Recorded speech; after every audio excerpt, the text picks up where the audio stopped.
जय माता दी।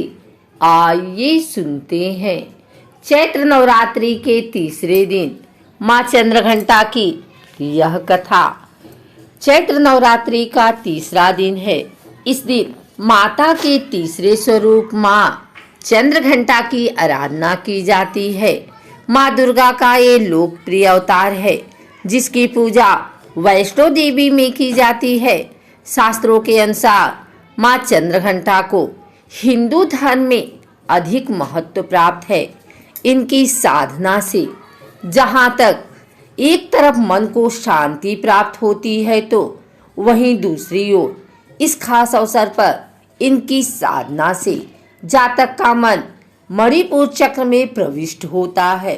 ज्योतिषियों का मानना है कि माँ चंद्रघंटा की कृपा से अलौकिक वस्तुओं के दर्शन होते हैं, दिव्य सुगंधियों का अनुभव होता है तथा विविध प्रकार की दिव्य ध्वनियां सुनाई देती हैं। ये क्षण साधक के लिए अत्यंत सावधान रहने के होते हैं। अब आप इतना तो जान ही चुके हैं कि आज मैं आपसे माता चंद्रघंटा के बारे में ही बात करने वाली हूँ। तो चलिए फिर देर किस बात की, बताती हूँ आपको माँ चंद्रघंटा के बारे में जो अपने भक्तों को देती हैं वरदान। शास्त्रों के अनुसार माँ चंद्रघंटा की आराधना से साधक में वीरता और निर्भयता के साथ ही सौम्यता और विनम्रता का विकास होता है। ये देवी कल्याणकारी हैं। माँ चंद्रघंटा व्यक्तियों के मन पर स्वामित्व रखती हैं।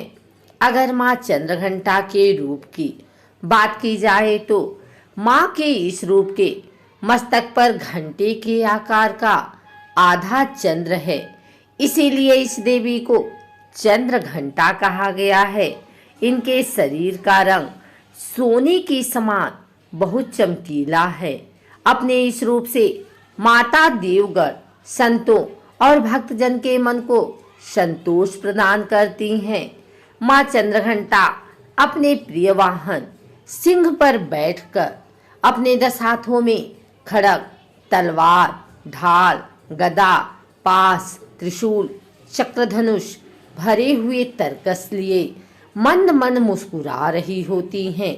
माँ चंद्रघंटा की पूजा करने से जातक के सभी पाप नष्ट हो जाते हैं और जन्म जन्म का डर खत्म हो जाता है और जातक निर्भय बन जाता है। धार्मिक ग्रंथों में इनसे जुड़ी पौराणिक कथा की बात करें तो प्राचीन समय में देवताओं और असुरों के बीच लंबे समय तक युद्ध चला। असुरों का स्वामी महिषासुर था और देवताओं के स्वामी इंद्र थे। महिषासुर ने देवताओं पर विजय प्राप्त कर इंद्र का सिंहासन हासिल कर लिया और स्वर्गलोक पर राज करने लगा।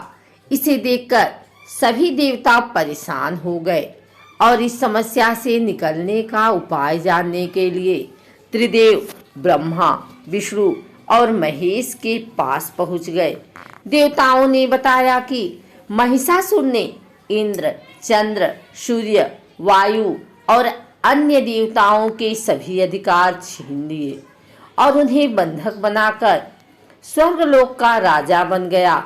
देवताओं ने बताया कि महिषासुर के अत्याचार के कारण अब देवता पृथ्वी पर विचरण कर रहे हैं और स्वर्ग में उनके लिए कोई जगह नहीं है। ये सुनकर ब्रह्मा, विष्णु और भगवान शंकर को बहुत गुस्सा आया। तीनों देवता के गुस्से की कोई सीमा नहीं थी। गुस्से की वजह से तीनों के मुख से ऊर्जा उत्पन्न हुई और देवगणों के शरीर से निकली ऊर्जा भी उस ऊर्जा से जाकर मिल गई। एक 10 दिशाओं में व्याप्त होने लगी। तभी वहां एक देवी का अवतरण हुआ। भगवान शंकर ने देवी को त्रिशूल और भगवान विष्णु ने चक्र प्रदान किया।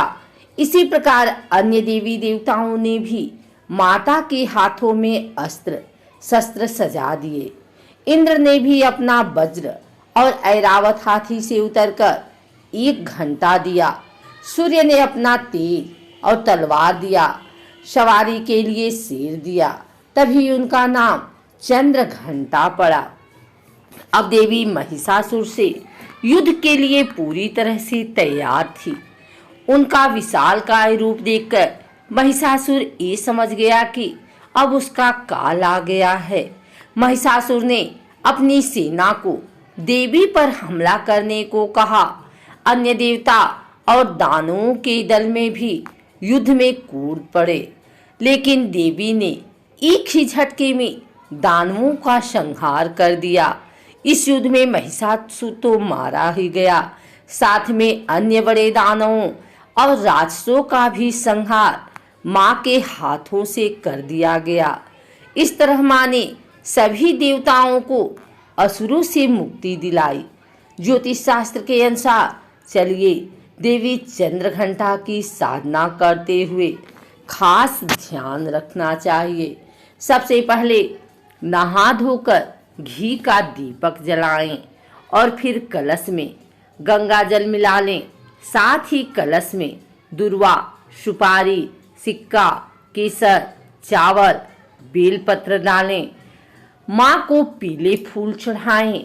दूध, दही, शहद, गुड़, घी का पंचामृत बनाएं। लाल अनार, गुड़ या गुलाब जामुन का भोग लगाएं। साथ ही 21 रुपए की दक्षिणा चढ़ाएं। माँ के इस रूप की पूजा करने से नौकरी, बिजनेस में आ रही परेशानी दूर होगी।